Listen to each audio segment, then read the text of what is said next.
The Golden Mile in Great Yarmouth has seen much better days. The prosperity of this resort relies on its ability to bring in the crowds. Coronavirus has made that impossible. At the end of the pier, they're advertising performances that took place almost 2 years ago. Summer 2020 didn't exist. This summer may yet happen. We couldn't have got through without the government support. At the Pleasure Beach, they know a thing or two about white-knuckle rides, and this crisis has felt like one. They're preparing to reopen in April, but insist the furlough scheme needs to continue for as long as there is social distancing. If the scheme didn't continue, then we would have to make further redundancies, unfortunately. How many jobs depend on the furlough scheme being extended? We've got 20 jobs hinging on that scheme continuing. And they're full-time jobs, they're not seasonal jobs. These are people who've worked for us for 10, 20, even 30 years. Emily Forder is one of the furloughed. She's a trained dancer but joined the Pleasure Beach last summer when work dried up. She's been on furlough since November.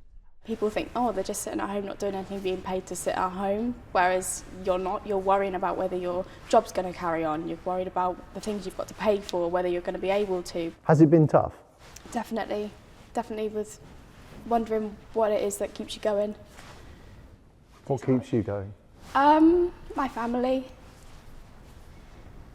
and my love for performing. It's definitely tough.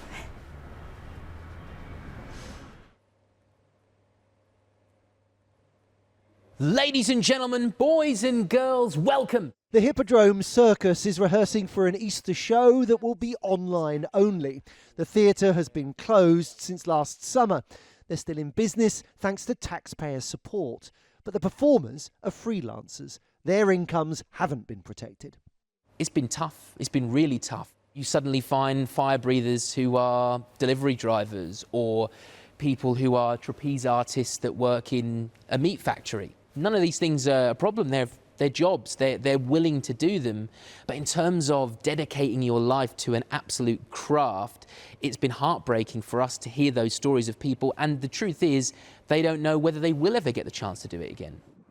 The government promises an economic levelling up to bring places like Great Yarmouth up to speed with London, which has been roaring ahead for years.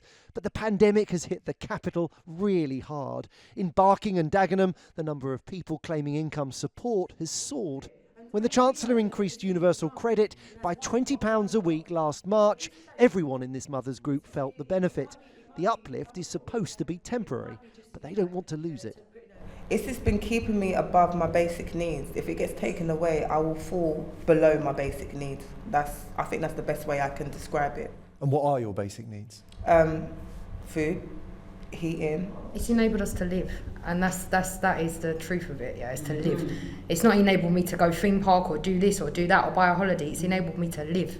The feeling here is that the Chancellor is out of touch. He's never lived like us. He's never had to experience life experiences that we've had to go through on a daily basis. He never really had to experience real hunger or just eating a child, eating the leftovers on your kid's plate, yeah, for your dinner. I know people and families that have that actually live like that. That's real life. The £20 a week top-up to universal credit was due to end in April. The Chancellor plans to extend it for another 6 months, but some argue that's not enough.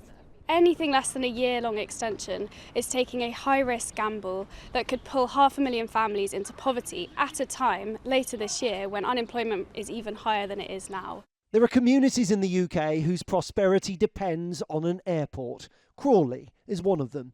Gatwick is in a state of enforced hibernation and will be until May at the earliest. Gatwick is the second busiest airport in the UK. In normal times, there's absolutely no way I'd be able to walk along the runway.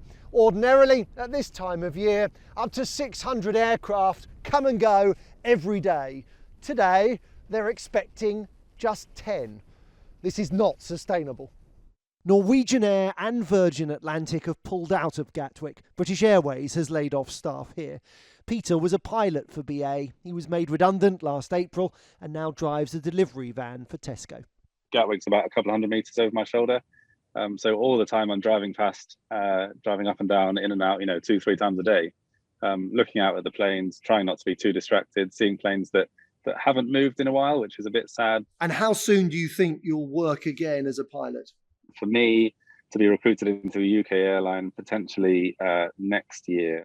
The government hopes to lift restrictions entirely over the next 4 months. Gatwick will fly again, but at some point the emergency support, which has kept this airport and many other businesses and households afloat, will be phased out too. And some communities have become more dependent on it than others. Joel Hills, ITV News.